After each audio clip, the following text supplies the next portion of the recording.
প্রত্যেক মানুষ ভিন্ন ভিন্ন খাবার পছন্দ করে থাকে। কেউ পছন্দ করে স্পাইসি, আবার কেউ পছন্দ করে মিষ্টিযুক্ত খাবার। আর এই টেস্টের রূপ পরিবর্তন হয় দেশের কালচারের উপর ডিপেন্ড করে। যেমন চকলেট আর ফলের মিশ্রণে এই মিষ্টিযুক্ত খাবারটি জাপানের খুবই জনপ্রিয়। থাক আর এত ভাবতে হবে না, আমি আছি তো। প্রথমে দুধের সাথে চিনি আর আগার পাউডার মিশিয়ে ভালোভাবে মিক্স করে গরম করতে হবে। এর ফলে দুধটি ঘন হবে। তারপর এটিকে ঠান্ডা করতে হবে কিছুটা ঠিক এইভাবেই।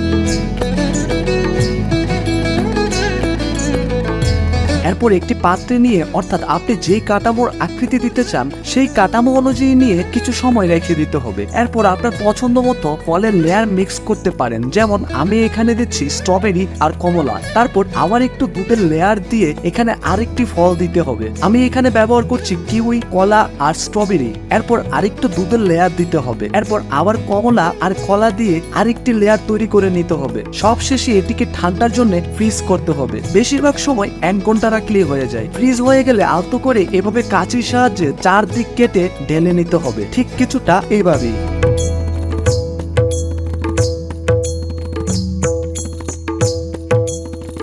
এরপর আবার দুধের সাথে চিনি, আগার পাউডার আর চকো পাউডার দিয়ে ভালোভাবে মিক্স করে গরম করে নিতে হবে। সবশেষে এতে চকলেটের টুকরো দিয়ে গরম করতে হবে। যতটুকু গরম করলে চকলেটগুলো গলতে শুরু করবে। এরপর একটু ঠান্ডা হয়ে গেলে পূর্বের পাত্রের থেকে আরেকটু বড় পাত্র নিয়ে এর মধ্যে ঢালতে হবে। তারপর পূর্বের তৈরি করা ফল আর দুধের জেলিকে এর মধ্যে বসিয়ে দিতে হবে, কিছুটা ঠিক এভাবেই।